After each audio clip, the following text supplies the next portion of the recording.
I got the button, and we're recording. Because now I don't want the comment section to tell me. To tell you that you should have watched NXT and Stephanie Vacour and Julia. I did not watch it, and this is the wrestling-related podcast, and this is where the topics are related to wrestling, and we're related to each other, and this younger brother is getting scolded by the two older brothers for not watching NXT.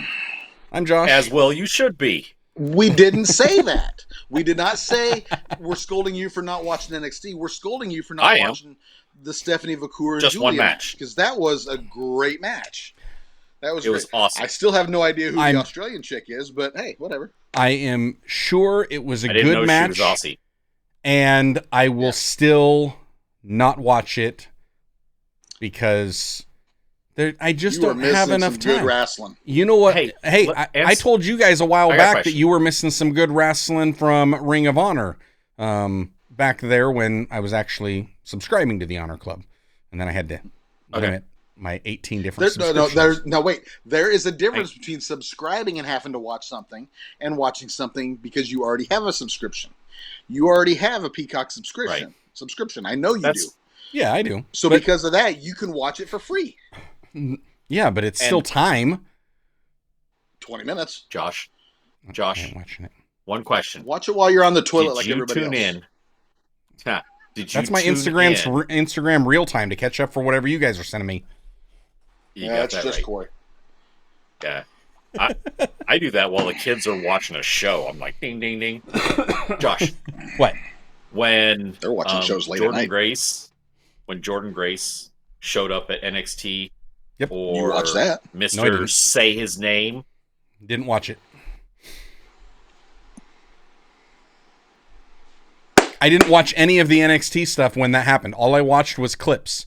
If there are clips, I'll watch them. If it's not, I'm not turning over. We're just saying one match on a pay-per-view. One match. Or on a I got a great idea. What?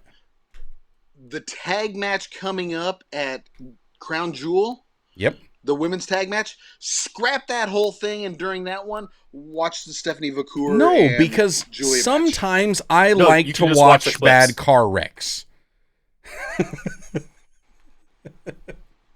Hey, anywho, yes. There's a reason why I fast forwarded through Rampage. All right, we're not the same. So, hey, this is the predictions episode. We have got this weekend coming up WWE Crown Jewel. WWE has thrown a curveball for us. We were expecting 5 matches. They're up to 7. And they just announced a new one yesterday. So, Dustin, the chance of you retaining is, I don't know. It's your percentage of retaining is dropping. And right now, you and I are tied with overall wins for the year. So, and Corey's only one behind us.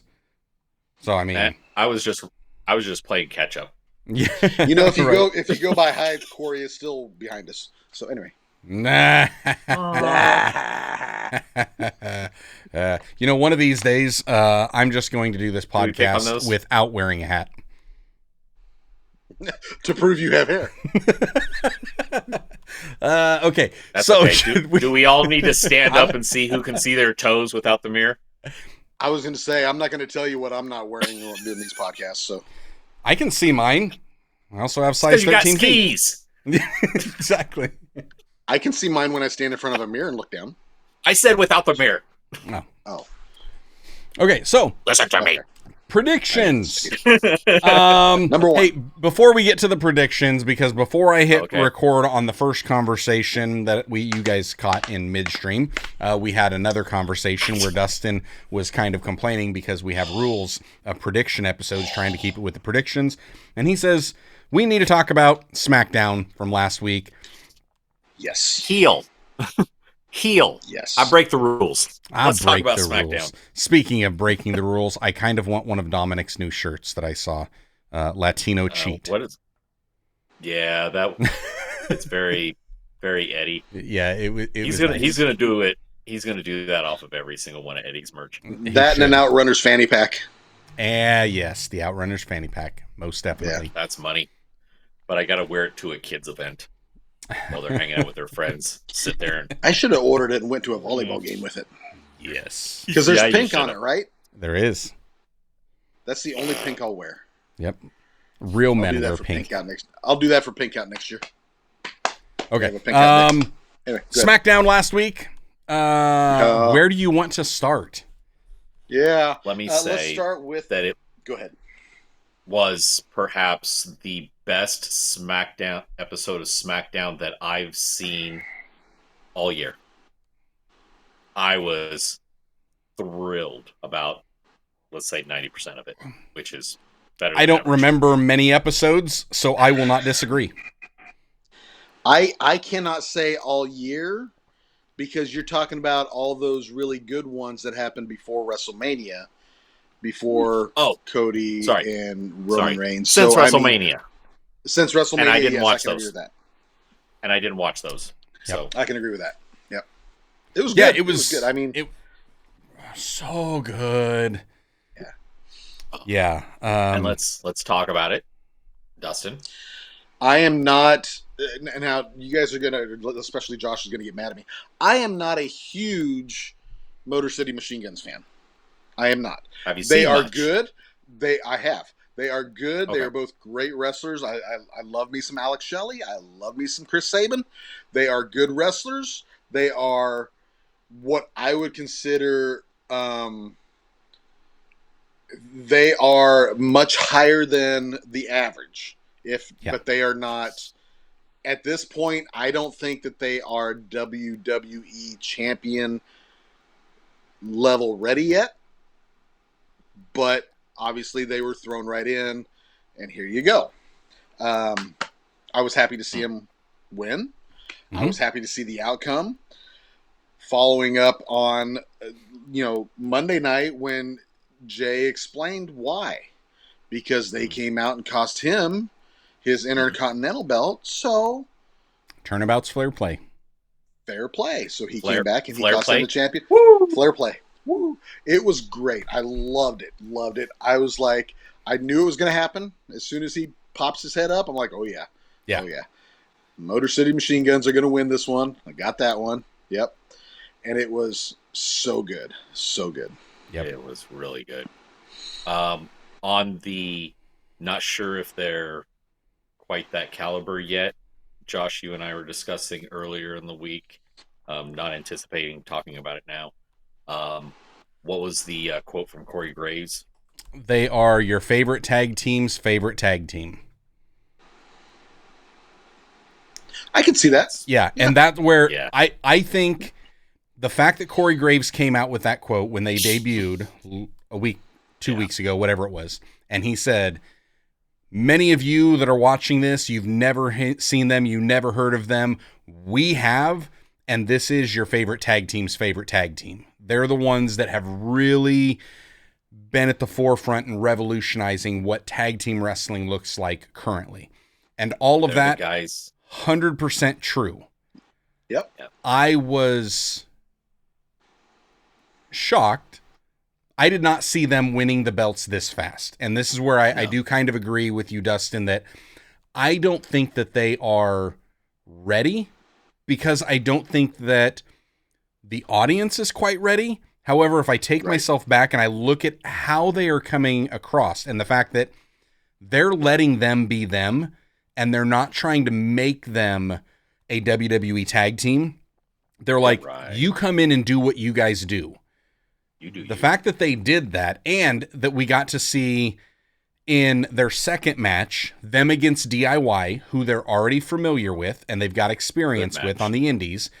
Great. And then you go in against Guerrillas of Destiny, Tama Tonga and Tongaloa, who they have experience with in New Japan. Really solid. And the fact that they're able to then just do the move sets that they're already used to, maximizing their strengths. And this is a tag team that understands they are undersized compared to other wrestlers that are out there and other tag teams. And all of their tag team combos, including their finisher, are dialed in for their look, for their build, for their ability. and that's what gets them over. So when you see that neck breaker and the huge layout splash combo, it's like, that's a finisher. And who could they not hit that on? Right. They can hit it on anybody, and then because they can hit it on anybody, and just like the speed, like that other move they do where it's the like the drop kick. No, the one in the middle of the ring where it's like the drop kick of the legs and then hit the ropes and then flip them forward into like the neck. Yeah, that whole thing, that is textbook Motor City Machine Guns. And it's that type of stuff that has, it's like, here are two guys with their own unique strengths, and here's how we combine these to make something new.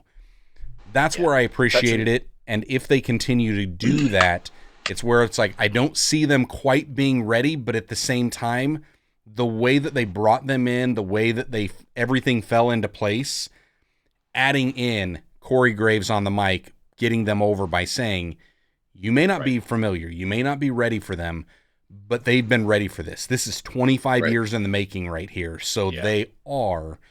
That's where story-wise, it's like, yeah, I can see it. And then the flip side is, what other tag team is there that let's talk about we could put in that position right now? Yeah, let's talk about that. When you say that you don't know whether or not they're ready, the last two title holders of those belts, were they ready? DIY? Maybe. Or DIY could. Let's go back. Yeah, but again, undersized and very similar style. But then you also have the Tongans, and it's like they kind of push that in there. Right. Yeah. Well, and not only did they push that in there, it's like, which version was it? Because Jacob had it for a bit. Right. Yeah, and then you even got like Austin Theory and Grayson Waller. And it's like, they got more size, but they're And when I just think about all across the board, whether it's Raw or SmackDown, the tag teams that are out there, nobody is standing out, including those who have the belts right now. Which, I mean, none of them really stand out and say, we're the ones that you should have the belts on. I mean, and that's just kind of the present state of it. There are a few that I think are close. Like, hey, the War Raiders, I could see them having it, give them a few more matches under their belt, and it's like, yeah, I could see it. I could also see the Authors of Pain, just because of their size and the sheer, brutal nature they've got. I see the War Raiders before the Authors of Pain, because the Authors of Pain are just like, they're big and boring. That's all they are. Big and boring.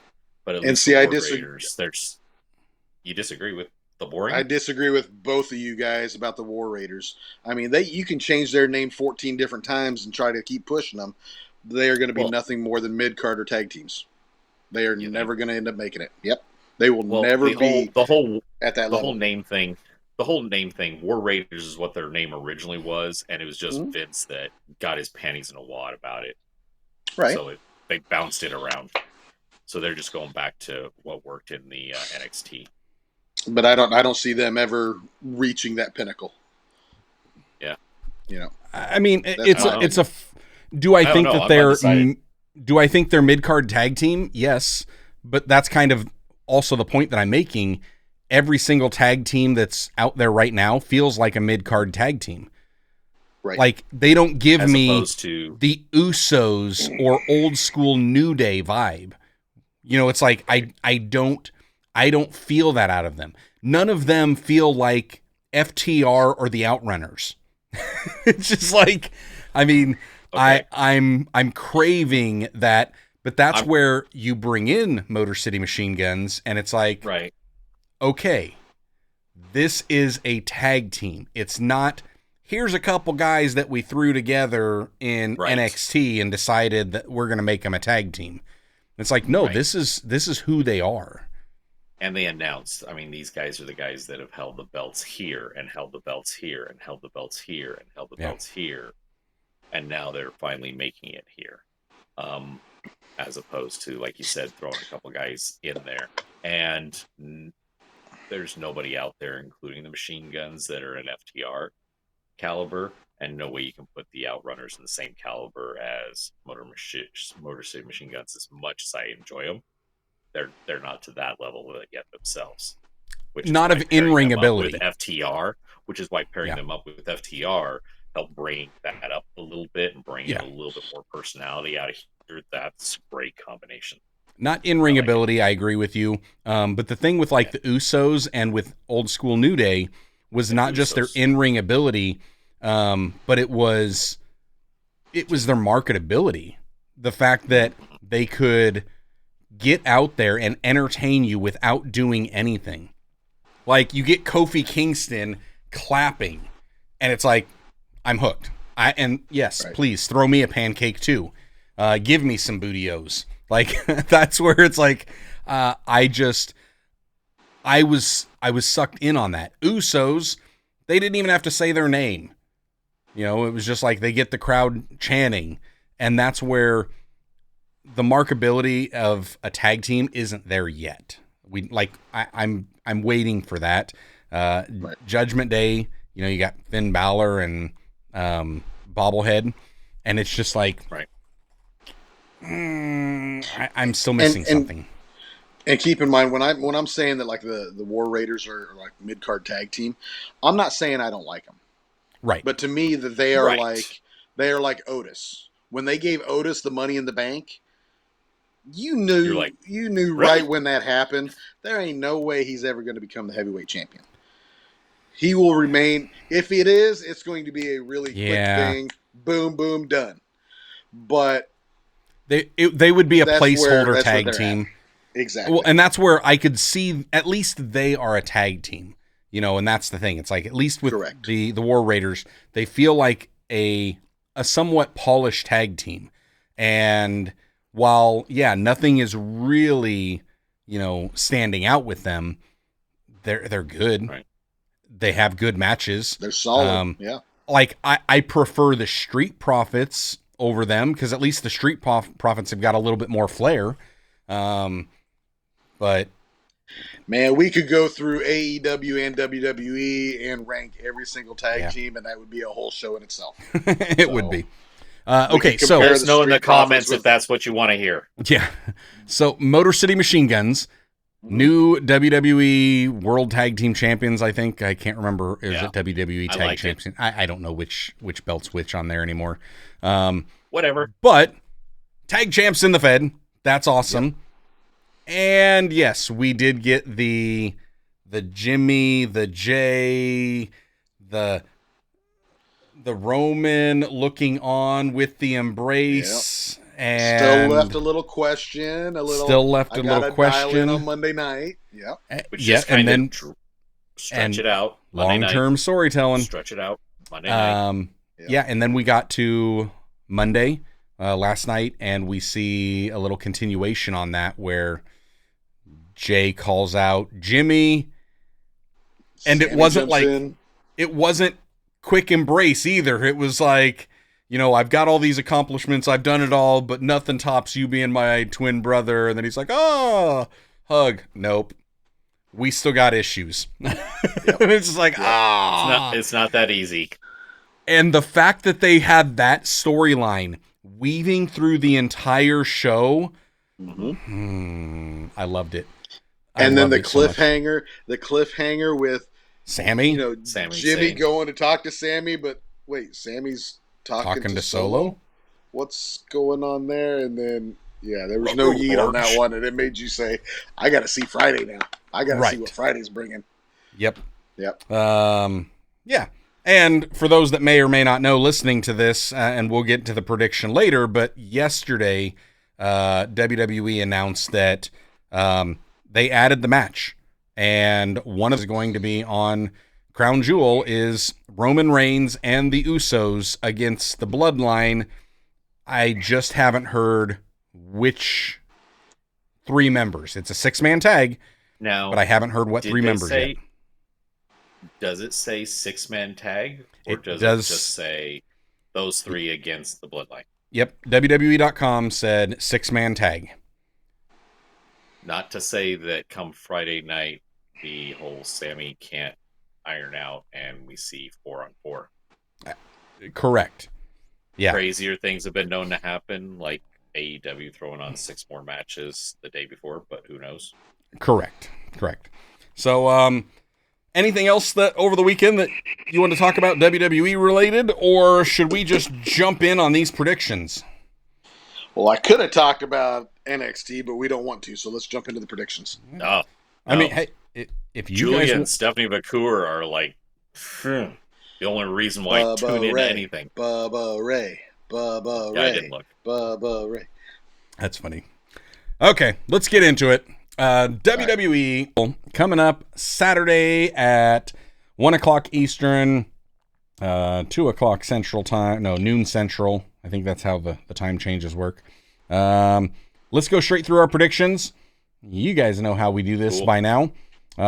Starting off with the very first one, we have got what? Okay. Thumbs down. I was already doing Batista. Sorry, it's the wrong show. All right, so the first matchup, we have got the champions. It's a fatal 4-way match. Bianca Belair and Jade Cargill against Damage Control and against Chelsea Green and Piper Niven and against Lash Legend and Jakara Jackson. I hate that it's always just seems so predictable when you've got Jade Cargill in there, but I'm going to go with the champs retain. Even though I want Chelsea Green, I'm not going to go with what I want this time because I'm trying to win. Let's say, who cares? Are you sure this isn't the pre-show? Because we could skip it. I don't know. It might be part of the kickoff. It didn't really say. It just said it was on the card. I looked up the card on WWE.com and it said, here's the card. So, do we just want to say that if it's on the kickoff, then we don't count it? No, we want more matches to count because that increases our likelihood of beating Dustin. So here's the deal.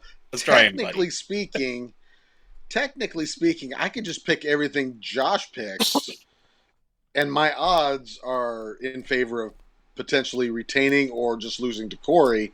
That way we're all tied. You could try, but you don't follow me every time. True. And I'm not that type of person. I'm going, the champs are going to lose the belts, and I'm going to be praying all the way up until Saturday about it. But I'm going with... Because that'll work. Hey, if it's God's will, then they will lose. I want to see Chelsea win something, but it's not going to be this one. Damage Control ain't going to do it, so I'm going with the other two. You gotta be kidding Lash me. Legend and Jakara Jackson? Nope. That's who I'm going with. Oh my gosh. Lock it in. I'll tell you right now. Have you seen them? This is the Have you seen them work? Yeah. They're better than Jade. No. Yes. No. Yeah. They're 100%. They're like little sisters. It's all they are. It's all the same garbage. That's what was it? A 6 or an 8 woman tag match that NXT did have. That's one of the few matches that I've watched in the last year. No, you don't watch NXT. Never mind. Hey, it was one of the few that I did watch, and it was good. Oh yeah, but yeah, I think they can do it. I'm going with That's who I'm going with. Lock it in. All right, it is locked in. Dustin is trying to just hand his title away because if it happens, win it hands down. Could be. And the only reason I don't care about winning this one, but because if it happens, it'll drive you to bonkers. I'm going to go Chelsea with Chelsea Green and Piper. If yep.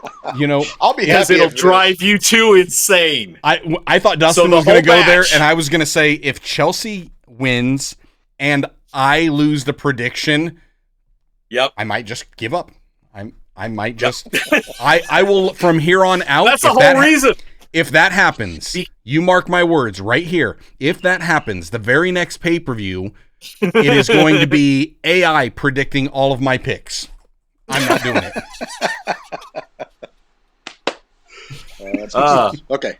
Because the whole match, watching that match, you guys are going to be on the edge of your seat every time. Every 1, 2, 0. I might actually watch that match. Everyone. Yeah. All right, next prediction up, and this is Dustin starting off. It is for the United States Championship.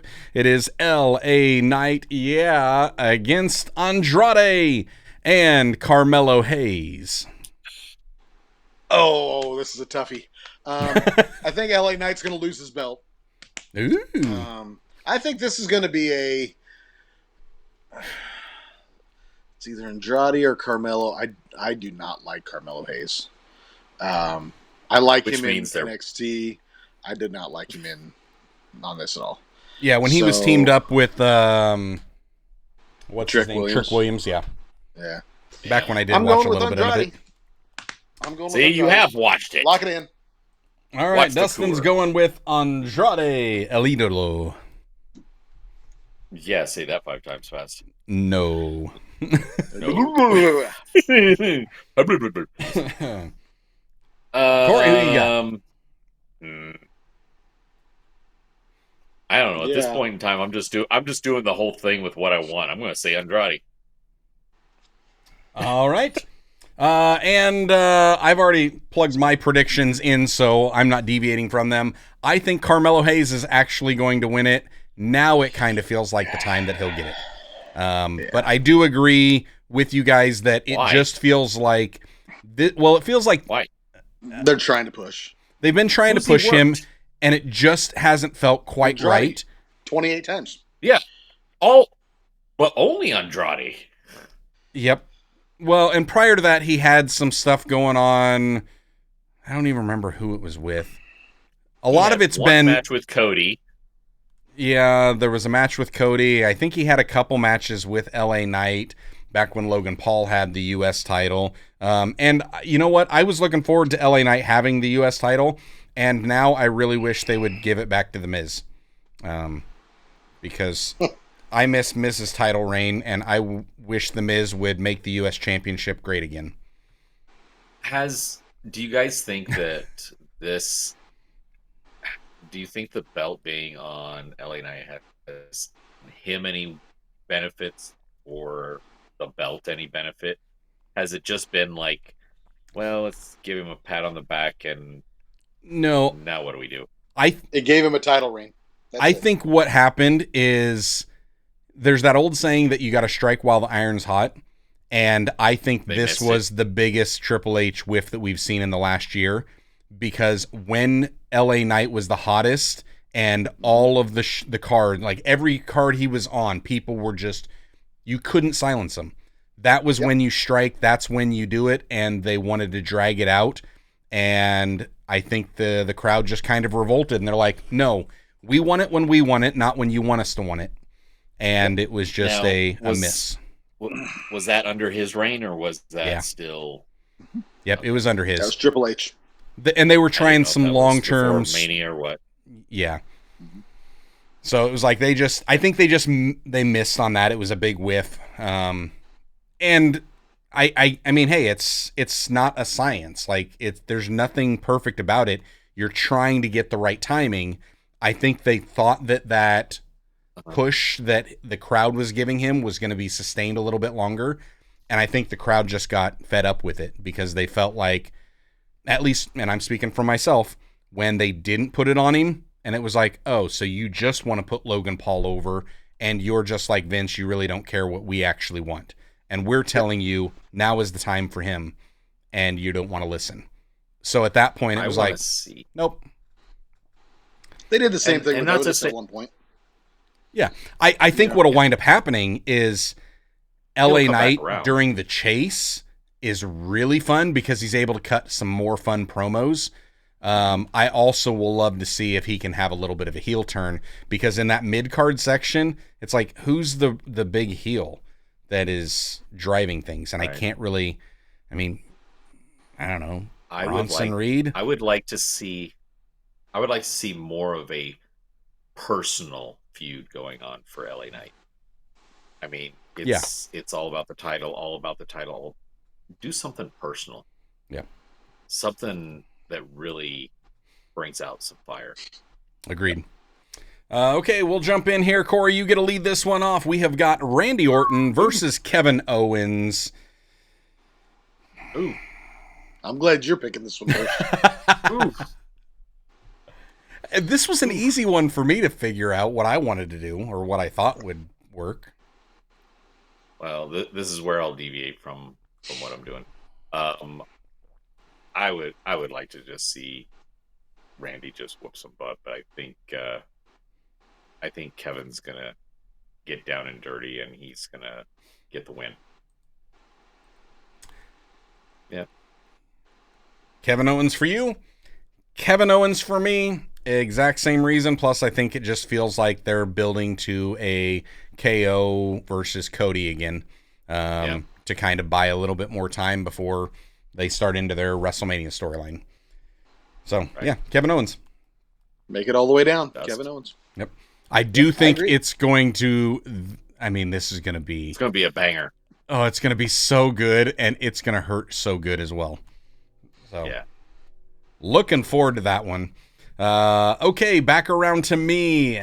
We have got Seth Rollins against Bronson Reed.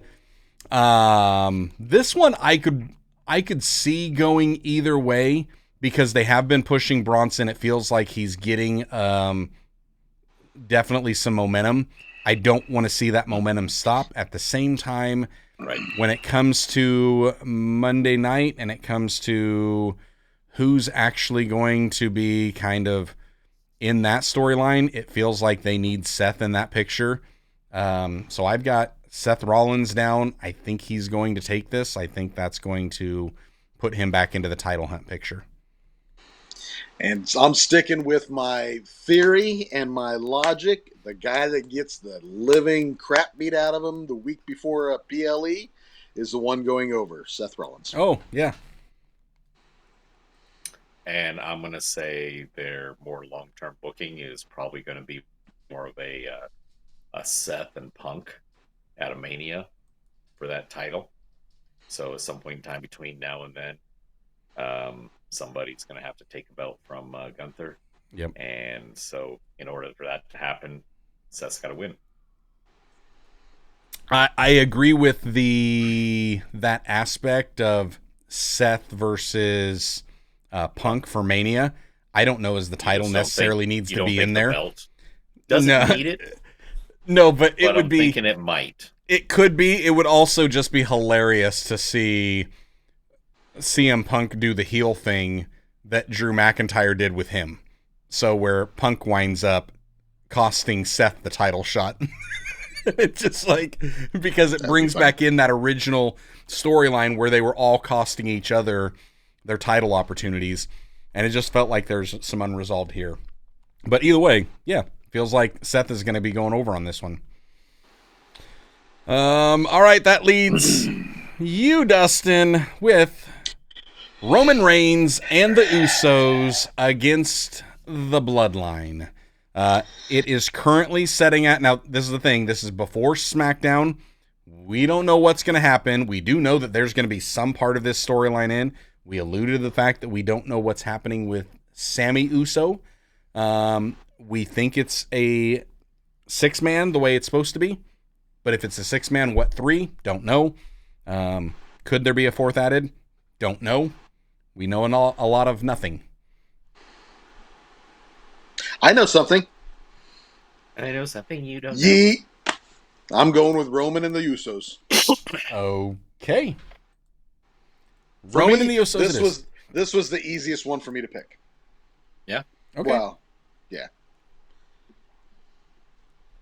Roman and the Usos. It is. I am. Yeah.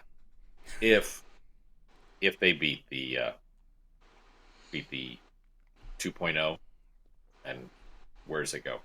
And we know this is headed to Summer or Survivor Series War Games at some point. So yeah, I think 2.0. I mean, where's it go? How many more of these people do we have, and how many people are in a normal Survivor Series match? 5? I know we supposed to be 5, but they backed it off to 4 several years. And we've still got like Hikuleo out there somewhere. Zilla. And Well, no, one of the last times And with there's the another one. Bloodline in there was 5, because you had Roman, the Usos, Sammy, and Solo, and that's where Sammy won him over. So that was a 5-on-5. Yep.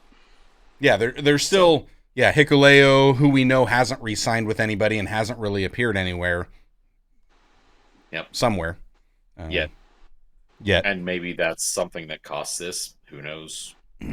But yeah, I'll go with 2.0 at this point. All right. Corey's With down what with we know. Bloodline 2.0. I am also going to go with Bloodline 2.0.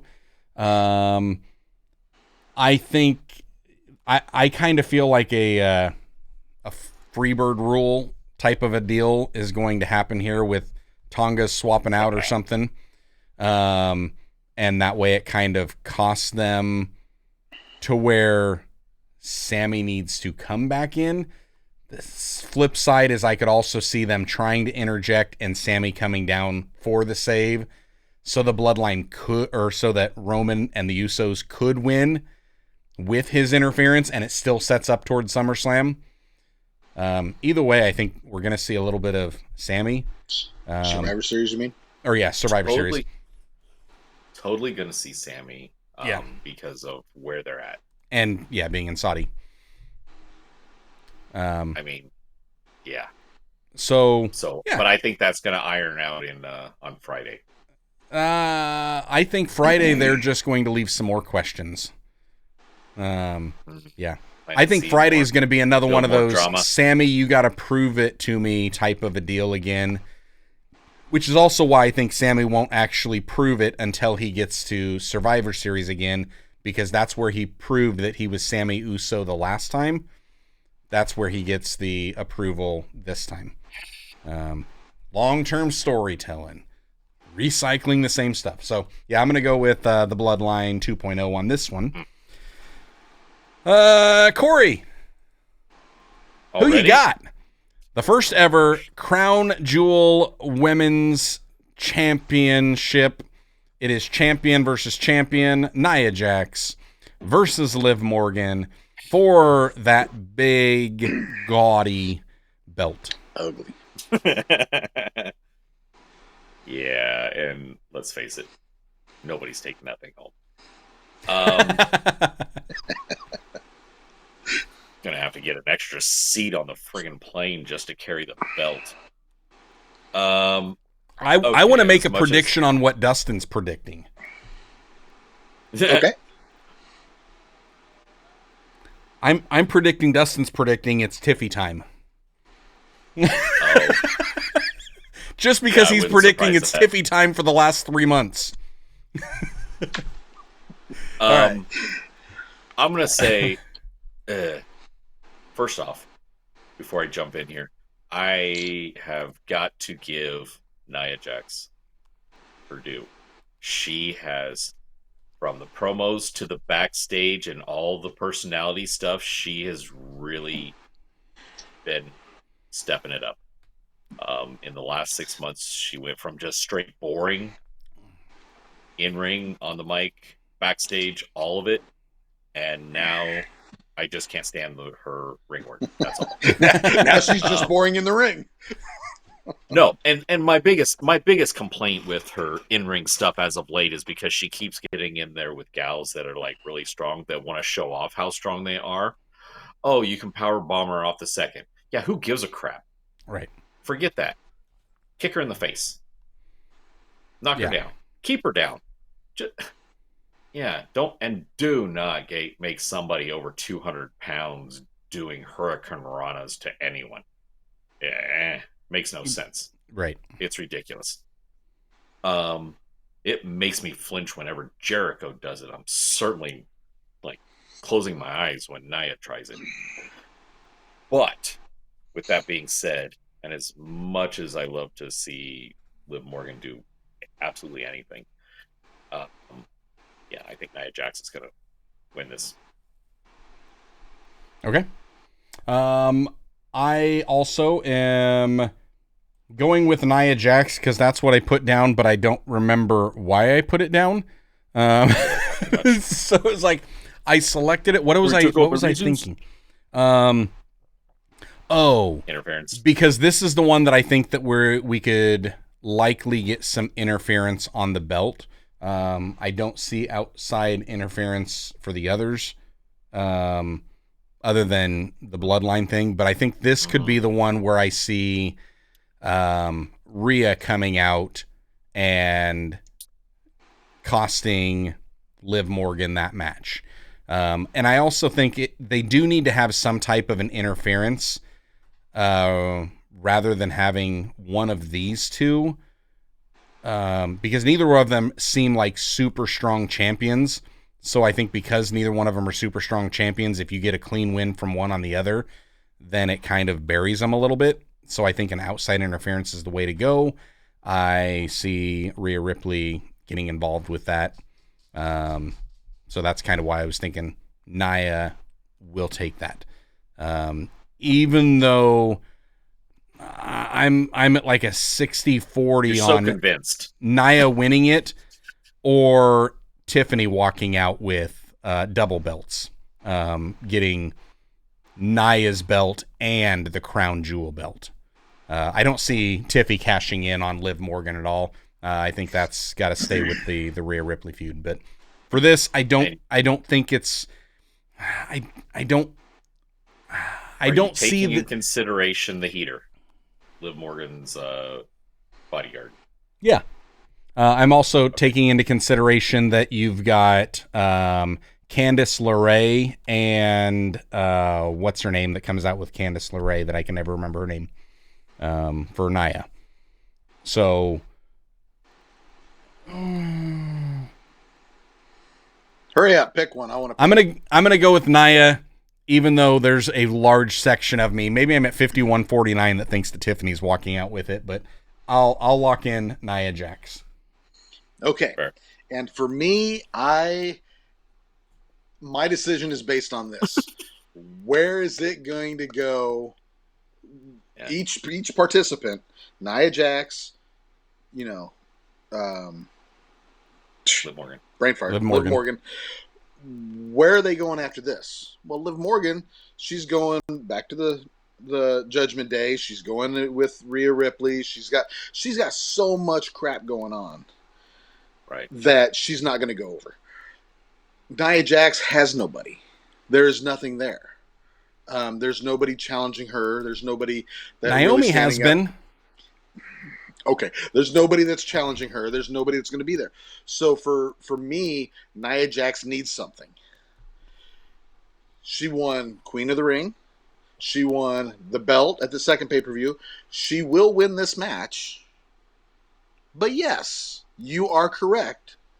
It is going to be Tiffy time, and she's going to come out because now that sets up for a future fight, a future feud between Tiffy and Nia. And that opens that up.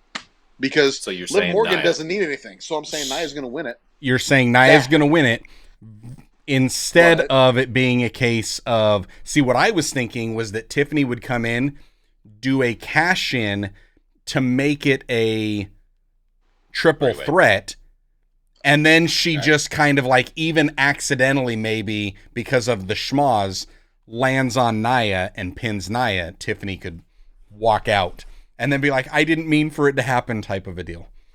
So you're saying go and do a 3-way instead of just a singles match? That was my thought. Like if I'm on that 51-49, the 51 is that Nia gets it and they drag out Tiffy cashing it another PLE. And then like to take neither of these current champs win.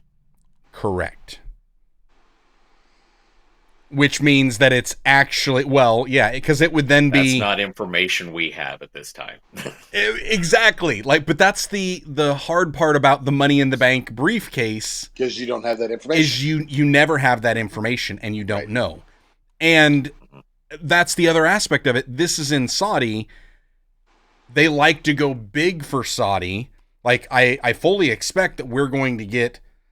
You seen the belt? You know, everybody here, and yes, you get a huge belt, and it's like, do they also wind up getting a Money in the Bank cash in? Like that, I don't know. I think they do. So I think they do, but I think it'll be after the match. You think it's after the match? So at least for this match, you say Nia is going to win it. Nia. Okay.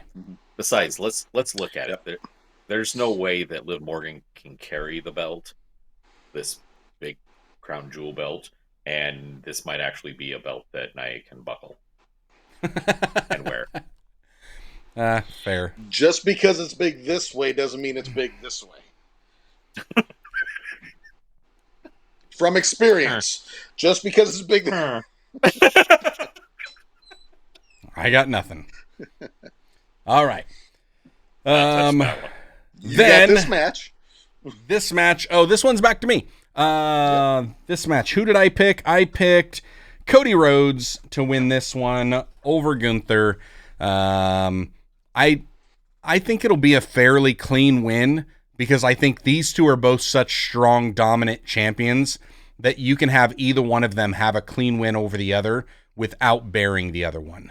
It just winds up being, yes, that champ got the best of me here. I think that happens to be the case, that Cody gets this. Even though there's a part of me that thinks that Kevin Owens is going to come out, I think we'll wait to see Kevin Owens coming out until after the match. I could really see the whole show ending with Kevin Owens rushing the ring and beating down Cody Rhodes, not letting him celebrate, which then, what are we going to get on SmackDown the next week? But I'll go with Cody Rhodes. I'm right there with you. When it comes to just a straight-up singles match between the two of them and the popularity of where they're at right now, Gunther's been on a roll. Kudos to him. He's been doing great. But I think with the fans and everything, and especially over in Saudi, I think Cody's still at a higher level. They're not going to let the fans down. They're not going to on this match, and they're going to let Cody win it. Yeah, Saudi's essentially a paid show, so they get to do what they want, and that's where they're going to go. Yeah, and I could see not just a clean win, but I could see a show of mutual respect after the fact. Yeah. Okay. Cody there.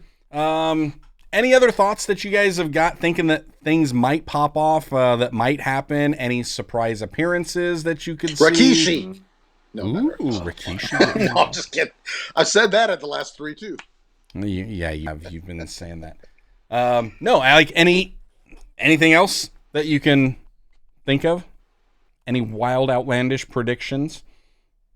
Okay, here's a question.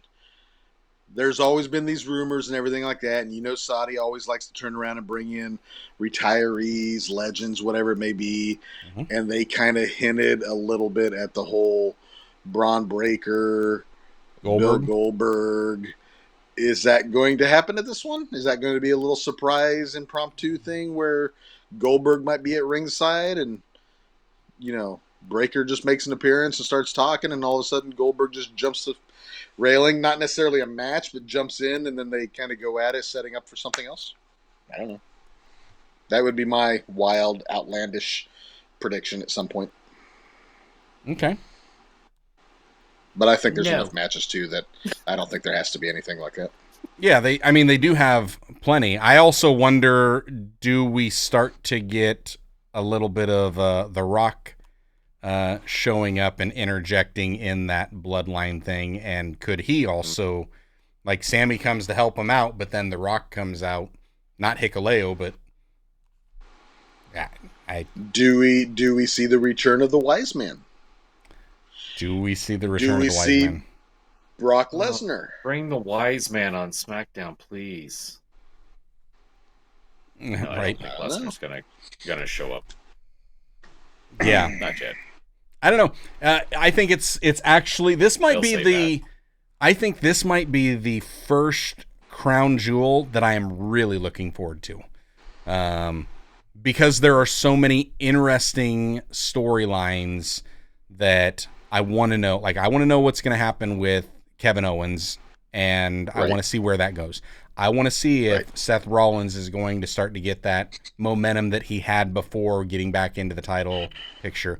I want to know what's happening with the Bloodline. I really want to know what's going to happen with the Money in the Bank and when Tiffy Time comes around.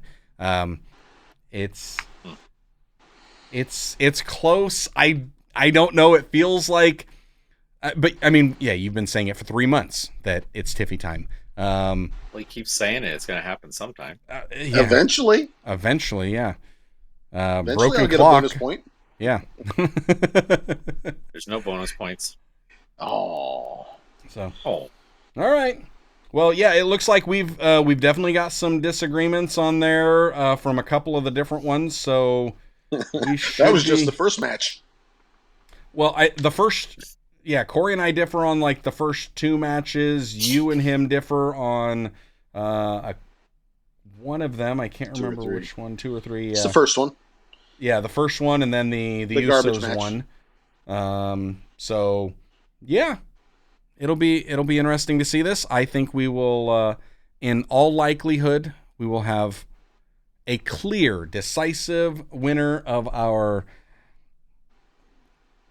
What do we call this? A PPV and PLE prediction championship.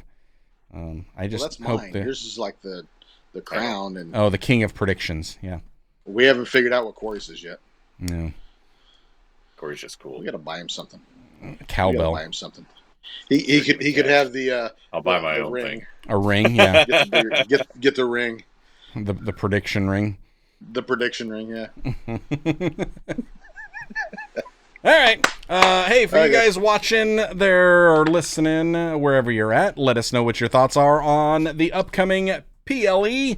And again, you can catch Crown Jewel this Saturday, November 2nd, on Peacock or WWE Network around the world at 12 o'clock Central Time, God's time. Go watch that match, Stephanie Vacour and Julia. Dude, it's so good. So good. I'll think about it. All right. Until next time. Later. Catch you guys later.